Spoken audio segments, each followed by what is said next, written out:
Ninakukaribisha katika mwendelezo, tukiwa bado tunasonga mbele katika siri ya 32. Tulishia episode ya 31. Rashid pamoja na mpenzi wake wakiwa chumbani. Mpenzi wake anayejulikana kwa jina la Olivia akiwa analazimisha kutaka kufanya tendo pamoja na mpenzi wake, ndio pamoja na Rashid.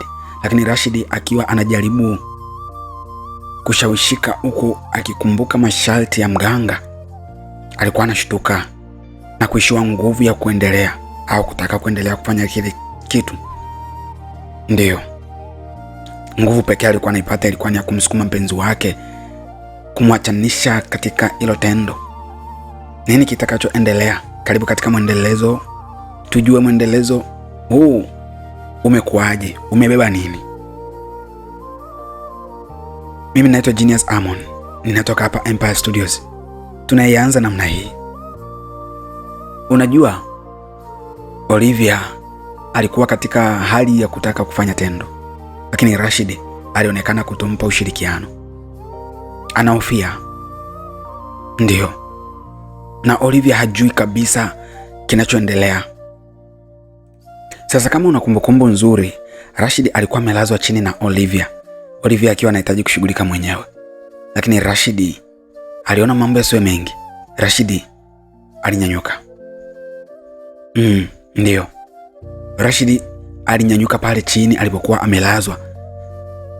Japokuwa Olivia alikuwa juu yake, lakini alimnyanyua Olivia kama kamdori na kumtupia kitandani pale akiwa anajaribu kujitetea. Olivia alimuuliza, "Kwani nini kinachoendelea?" Rashid akiwa anafunga vishikizo vya shati anasema, "Baby, mimi nina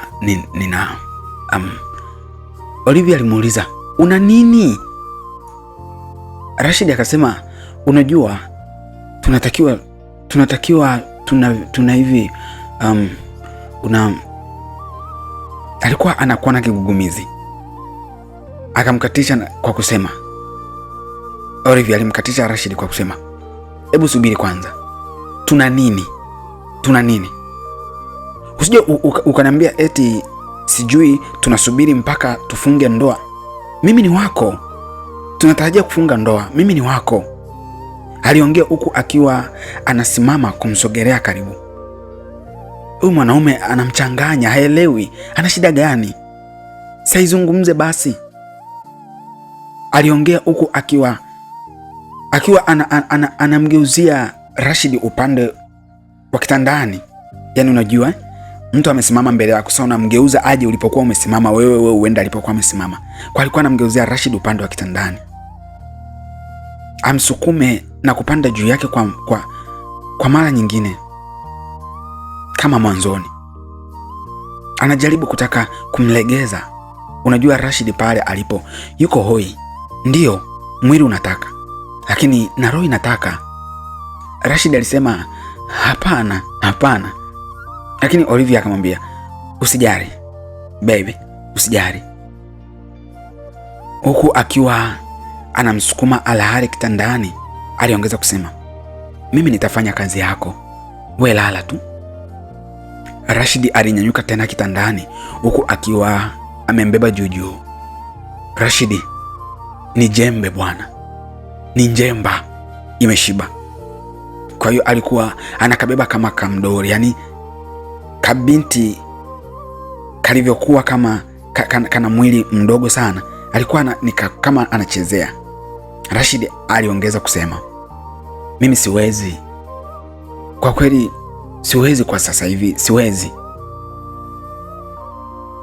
Unajua, Olivia alimuuliza, "Kwa nini huwezi? Kuna shida gani? Hebu niambie basi na mimi nijue. At least nitaacha labda kukusumbua." Olivia aliuliza, "Kwa nini?" Kwa sababu unajua msikilizaji, hata kama angelikuwa ni wewe, ungeshangaa. Lakini Rashid ama rafiki yetu anaitwa Richard alishia kuomba msamaha. Alisema, samahani Olivia. Unajua Olivia alianza kuhisi kana kwamba huyu mwanaume labda hana hisia na yeye.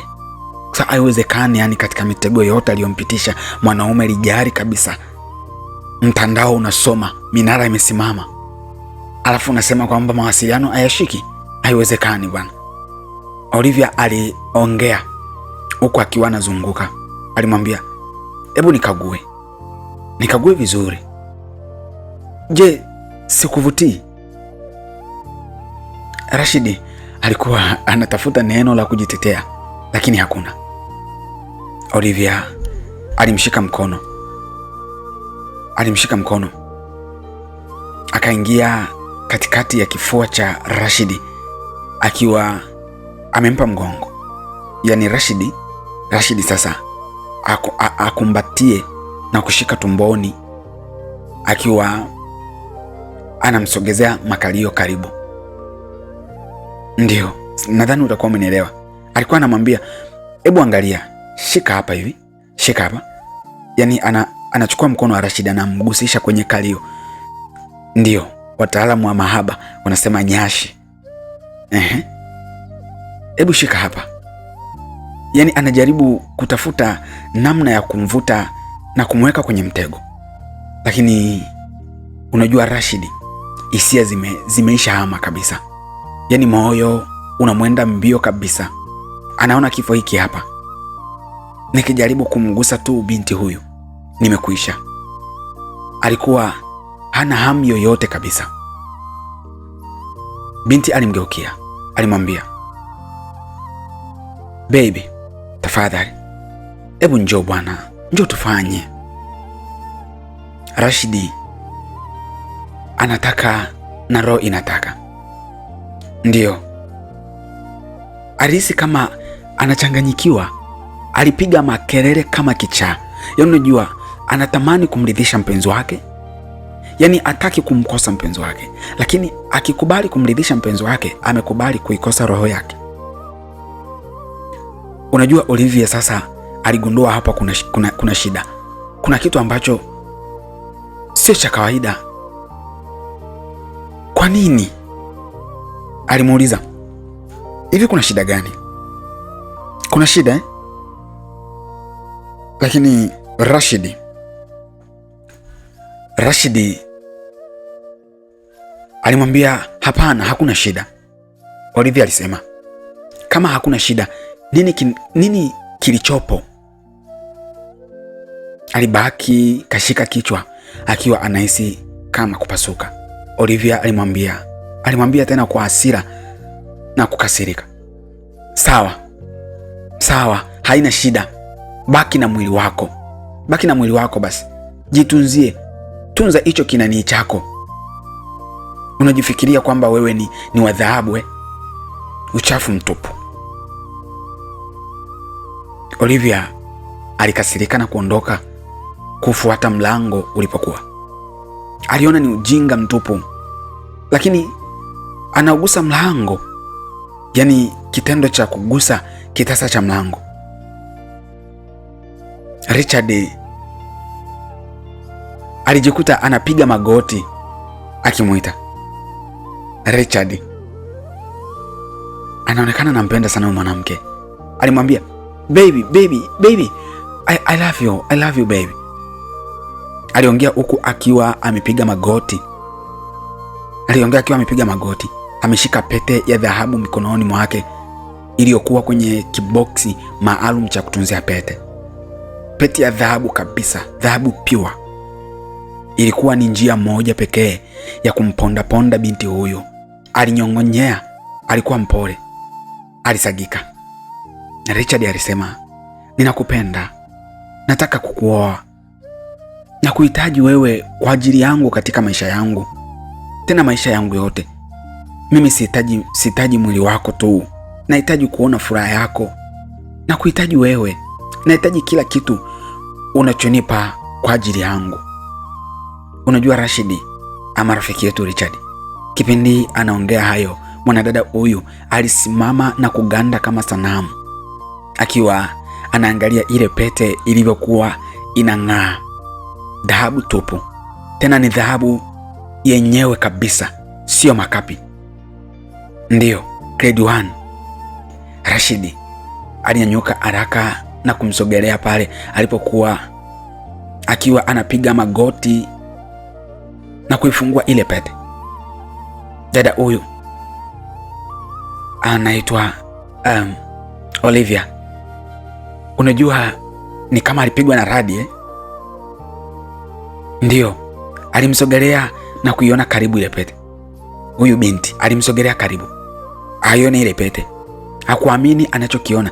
Yaani ile pete ni ya dhahabu, alafu hapo juu kuna kidani cha almasi.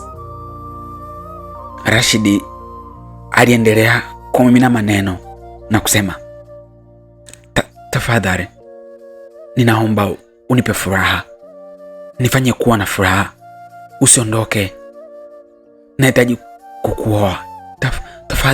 Tafadhali, naomba useme ndio. Unajua kipindi hiki chote walikuwa kwenye mahusiano, lakini walikuwa wanaongea tu kuhusu ndoa. Hata pete ya uchumba halikuwa hajavalishwa.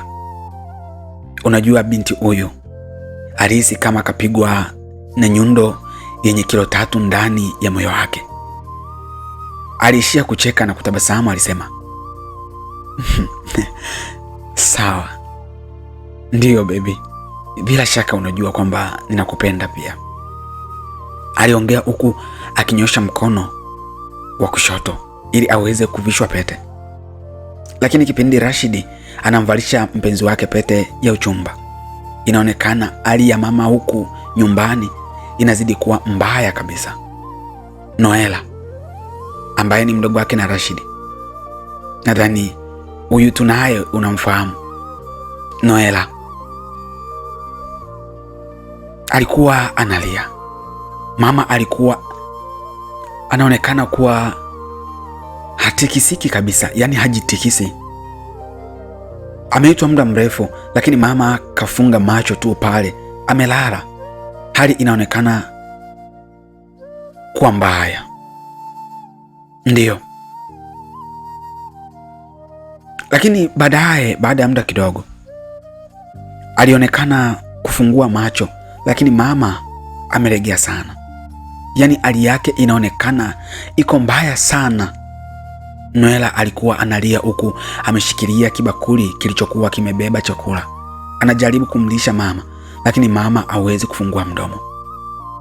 Rashidi amewatupa, amewaacha peke yao katika mzigo mzito wa maisha.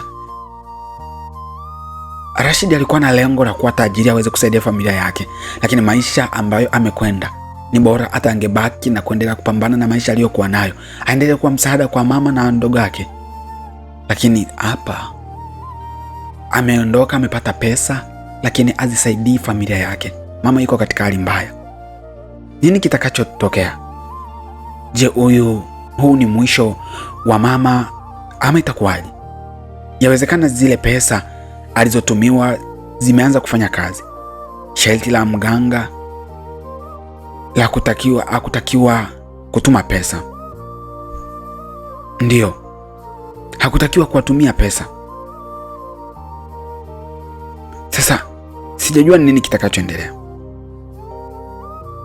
Tukutane katika episode ya 33. Mimi ninaitwa Genius Amon kutoka hapa Empire Studios. Tukutane kwa wakati mwingine and bye bye.